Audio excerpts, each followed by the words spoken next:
I've always been helping people who are in need of help, and that makes me feel like it's worthwhile to get up in the morning and come to work. This is Julie Romero. She's the Day Center Manager for Senior Support Services here in Denver, Colorado.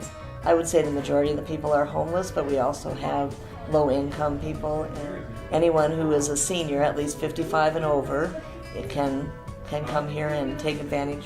This job requires more than an 8-hour shift, and through her commitment, she inspires others. She's probably the most patient person I've ever met because her jobs are never just sitting down at a desk. It's kind of cool seeing someone who can work with people in need 24/7. She's kind of been my sidekick almost every job I've ever had. She knows where my values are and what I think is important, and so she just knows how to step right in and support that. So it's a nice, we make a nice team. So she's made me really comfortable, I guess, around people in need when I think a lot of people just ignore them. Well, every day I come in with an idea of what I'm going to do, and almost every day I go home not accomplishing what I came in thinking I was going to do. It is a job that has to allow for a lot of interruption. Despite all of the interruptions, Julie spends her weekdays caring for those that have been misunderstood. But what they don't know is that there's a lot of people, there's a story, what led them to the choices that they made and where they got, and that these people really do need some love and some support and somebody to care about them. They always are positive and have a smile on their face. It's amazing. Good lesson for all of us.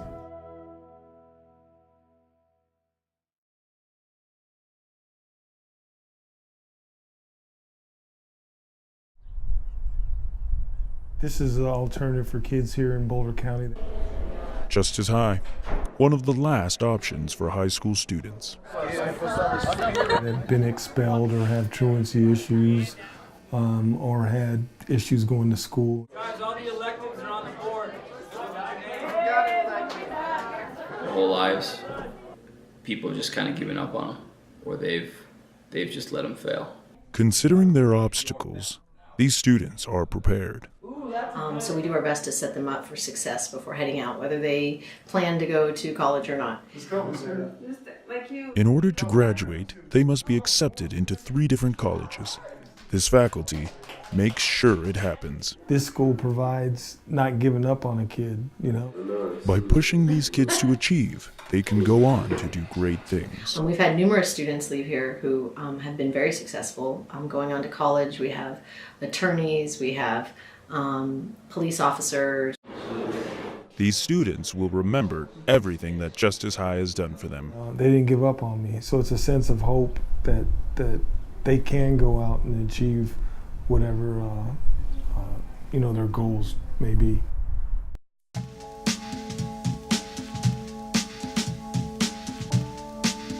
And what's up, Emily Griffith? How y'all doing this morning? Come on, I can't hear you.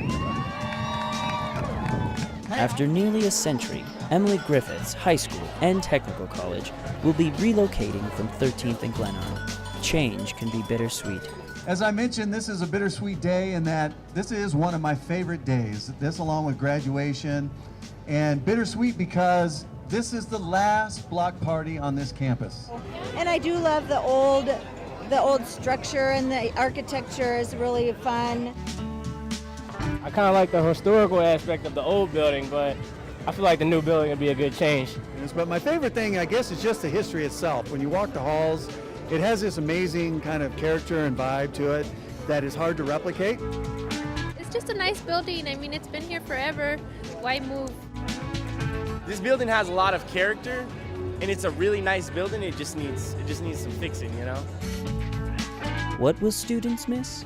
Well, what I'm going to miss about this one is the community. You feel like you're really a part of the city of Denver.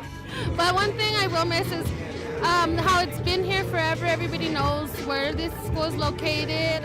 One thing that will always remain. We honor our past of where we all came from, and we honor our heritage. That's why I love the little, they over here dancing and shaking and everything, waving flags and whatnot. We need to honor that, and we need to celebrate that, because that's when we grow as a community.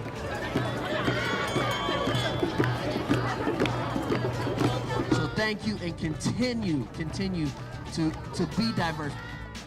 Notwithstanding all the history and memories, this building has seen better days. This building is great. Don't you love this building right here? But it's falling apart, okay? This parking right here is a challenge. Let's put it that way. One thing I won't miss is the parking. You know, I'm not going to miss those window shakers, all those air conditioner units. You know, I'm gonna miss all the cockroaches that we've seen over here. And the reason why is because we're in the first floor and it's so hot down there. With a new location, things will be different. But this school will continue to have a major impact on the city of Denver. It is exciting to go to a new place and see what's going to happen there.